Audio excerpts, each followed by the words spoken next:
Mr. Mayor, you bring special expertise of an unfortunate kind. You've been the victim of a cyber attack. How did that work in Stratford? So on the weekend of April 14th, between Saturday night and Sunday morning, we had an attack on our servers. By 6, 7 a.m., we realized we were without access to our data. It took us a series of 12 days, hiring a lot of expertise external, to really turn this around. And what I found through that whole process was that there was probably a lack or a dearth of information where governments could share information, figure out best practices, and figure out how best to move forward. It all came down to hire whoever you can, hopefully they can restore it, and you can get it back online. Now, forgive the debasing of this, but so you couldn't find out who had paid his or her water bill? Is that the kind of data that was missing? And, so what? Yeah, so emails. Any municipal record was not accessible. Geographic information systems, not accessible. Tax level information, not accessible. Water bills, example, not accessible. So you might be out some money from people who said, well, I've already paid and you have no record of it, and you might also have released some emails and people get stalked or mocked or something. Is that the extent of the damage? No, what ended up happening was it was a ransomware attack. So they came back and said for 10 bitcoins, equivalent of $75,000, if you pay us, we'll give you the keys back. They gave us the keys, we opened back up, we're able to go back through the activity logs, see that there was no downloading. So all they did really is lock us out. It's like changing the lock in the front door of your house, locking all the other doors with a new key and saying, for an amount of money, I'll give you the new keys to your house. And really that's what they did. They didn't take anything once they're inside, but it's developing into a cottage industry where these cyber criminals are going to municipalities, hospitals, health units, and doing it. Now, speaking of cottage industries, could there have been a community-based response where you say in public, this is what's happened, would everybody please come forward and replace your information, show us or tell us whether you've paid your bill if you have any records of it, and reconstruct all that? Would that have been cheaper? You could try to reconstruct it. The challenge is there's various pieces of provincial legislation that require us to be custodians of information. There's a liability associated with all of that fiduciary duty. We have a cybersecurity policy, insurance policy, that tells us thou shalt do X, Y, and Z to get the information back. No insurance company wants to say, no, go ahead and rebuild it, and if we'll let the chips fall as they may, and that comes over to us. So there's a prescribed level of things you need to do when you have cyber insurance, and in our case, we were lucky too. Communities that don't have it, then they are faced with I have to rebuild it, should I just abort trying to even pay this? They have to make a value judgment that luckily we didn't have to make.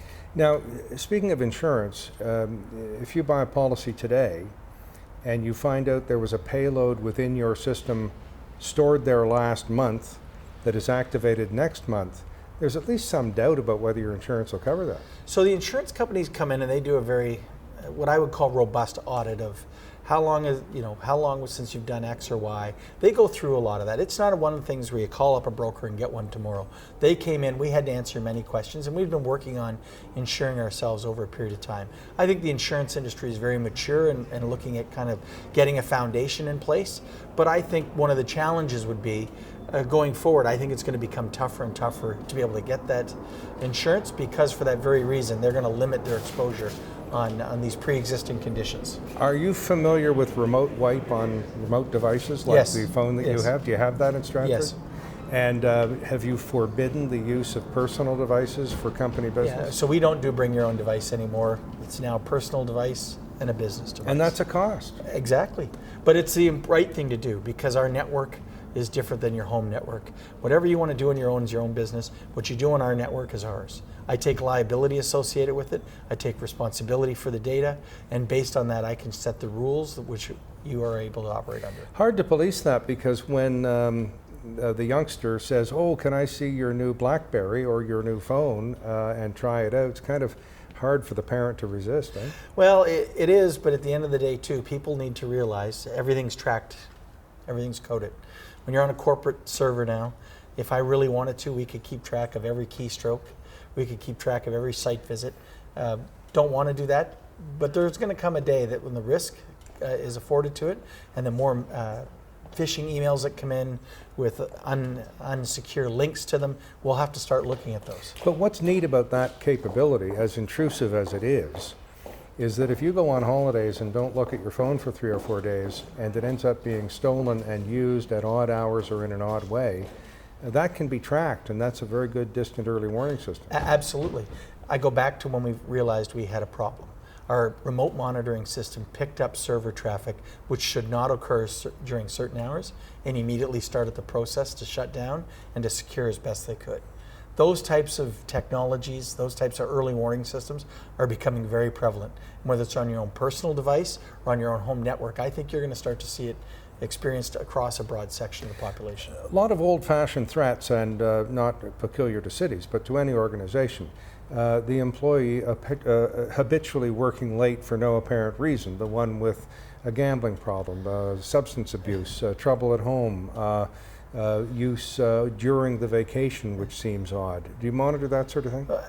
I don't want to get into specific security systems that have been put in place, but artificial intelligence, normal business protocols and procedures, along with past practice, are a very telling time for security experts to get a sense of what's going on. Yeah, indeed.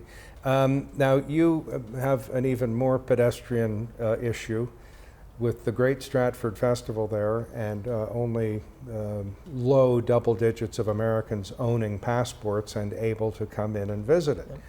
You know, you can't very well call up people in Schenectady and Skowhegan and Austin, Texas, and say, would you, for goodness sake, get a passport so at least you can consider coming to the Stratford Festival? What do you do about that? So we've embraced, through the Stratford Festival of America, which is our foundation in the US, and we have specific chapters in Chicago and Michigan and other areas. We've really worked on educating the population. If you like what we're doing here, and we take actors and vignettes and production, we take them there and then we engage them to want to come to Stratford. Right now we'll sell 500,000 theater tickets this season.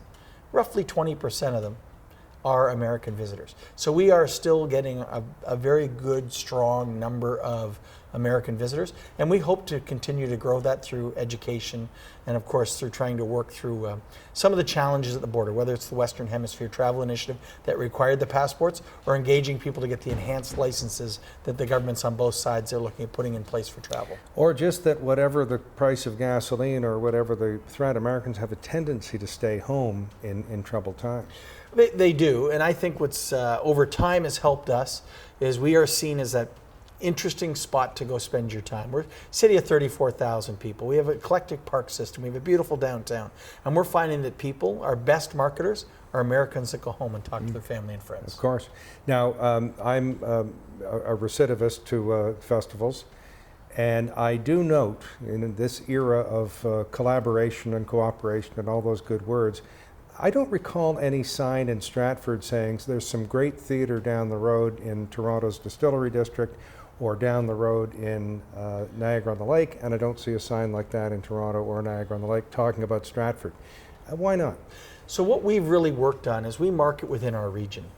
People are willing to day trip in and out, and so we'll talk about the good work they're doing at the Drayton Theatre Company, which has theaters in St. Jacobs, in Drayton, in Cambridge, in Grand Bend. We'll talk about the great works they're doing at the Blythe Festival, the Grand Theatre in London. We're selling the region. And the reason we're doing so is because people will take a foothold maybe in Stratford, and they'll kind of do their one-day commute out into the region and visit these other places. Research has shown people don't normally go anymore on those 7 to 10 day junkets on theater trips where they spend a couple days in Stratford and then head into the city and then get themselves down to Niagara-on-the-Lake. Transportation and traffic has become a problem for that. It's not the seamless flow of people in and out of the region.